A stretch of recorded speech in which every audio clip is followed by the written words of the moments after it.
Okay, so we're looking at stills and animating stills. Now, as I've just mentioned, the object here is to get a still in such a way that you can reimagine it as a real-time video shot, and you have a number of different tools available to you to get motion into that shot. So again, the basic idea here is a zoom in. So again, this is your slow zoom in on the subject's face to kind of indicate some sort of a realization. And then you have your zoom out, which is going from your subjective to your neutral and establishing the context of the shot over a period of time. Now these ones are slightly different in that they use two layers to create an effect. Now you're going to find yourself trying to animate different types of stills. You might have a still that you need to get into your documentary that it could be taken in 1916. It could be actually a graphical image or a design image or something like that that you have one of, and you don't have any wiggle room in terms of how that shot has been taken because you've already gotten that shot. Now, you may also have be in the situation where you're out somewhere, you don't have a video camera, and you want to get some visuals from a scene to put in your documentary. Then you have a little bit more flexibility. That flexibility in this case comes in the sense that this picture was taken twice essentially. The first time it was taken with the figure in the foreground, and then the second time it was taken with no figure. Okay, so it's just taken twice, click, click. You don't have to get too caught up with perfectly matching up the lighting and the position of the background between the two shots, because what you're going to do is you're going to go into Photoshop and you're going to remove the background from the shot with the person in it. So what you're doing is well, in this case I've done a fairly rough kind of a masking effect, and then applied the mask and took this in as a layered PSD file. So I have my my figure, and I have what's called in video parlance a clean plate. This term is particularly used in compositing.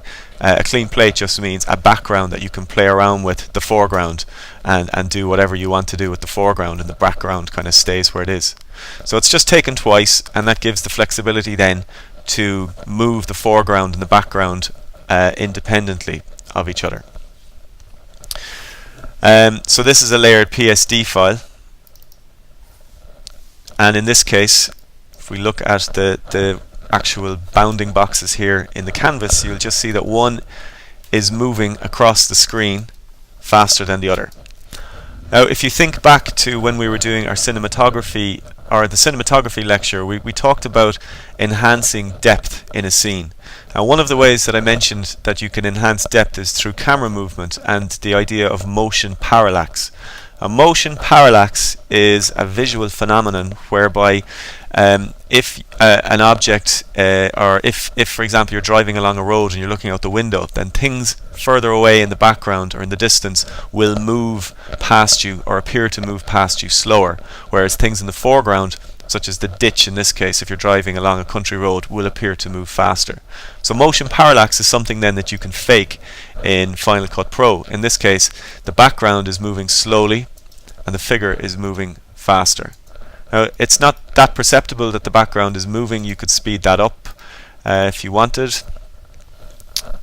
Just quickly go into the motion tab here, go to the center,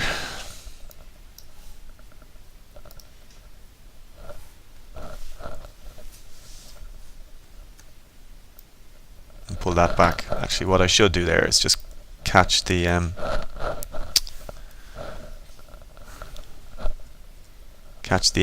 keyframe, pull it over. I think I'm going to do that's going to. Okay, so you get the idea there. The use of motion parallax to give the impression that the camera is being kind of trucked sideways along a track. This is just simple position animation.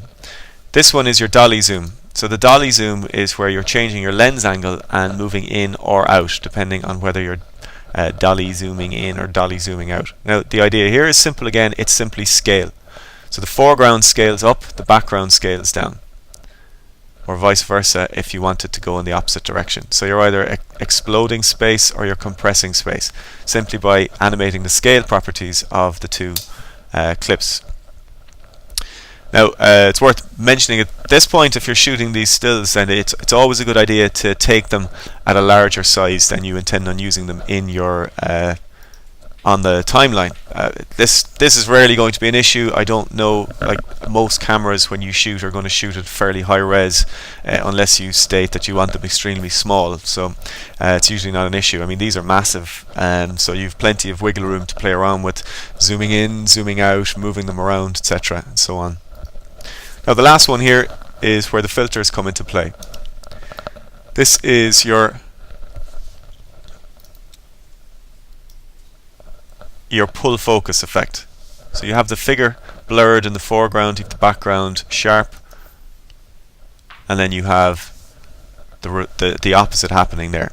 So in this case, all that has been done is that in the filters tab, a keyframe has been placed at this point, keyframing the radius of the Gaussian blur. The radius is just simply the amount of pixels that are being blurred into each other.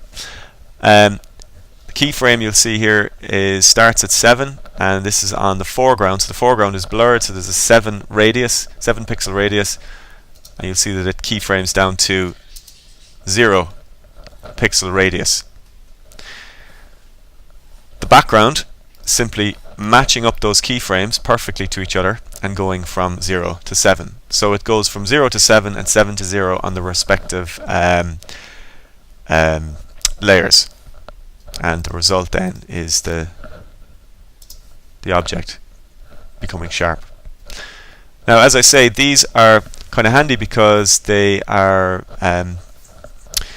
taken in 2 steps. Now, that's not to say that it's impossible to do these kind of effects with an image that you have received from someone. The dolly zoom, for example, can be done on a clip.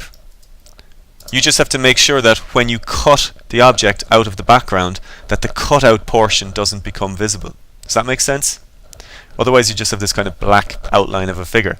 Now with the dolly zoom, it's a good example. If you have a figure like this, it's actually quite easy to do, because if you take the start of the effect here, where this is the outline, and then as the figure comes forward, the figure gets bigger, so you're not going to get that issue. Now what you will have to do almost all of the time is to go back into Photoshop and to get your clone tool and just to sort out any problematic areas. Now I say that this wouldn't give you any troubles, but you might get an issue here, for example, over the shoulder. You might get that little bit of black kind of popping out where the shoulder expands to where the head was, if you know what I mean. Now I have another example of that which I'll pull up shortly, but I'm just going to leave this one here for the moment. You have these clips, or if you don't, I'm going to pop them up in the MacShare now, and I want you to use the remainder of the class just to try and put together these various effects. And if you are using stills in your documentaries, I will expect to see this kind of stuff coming back. There's nothing more annoying than seeing 4 seconds of a still image in a piece of video. It's not video anymore, then it's like a PowerPoint presentation or something. So bear that in mind, that video is dynamic, video is visual, and video contains movement, and that's what you always have to be striving for.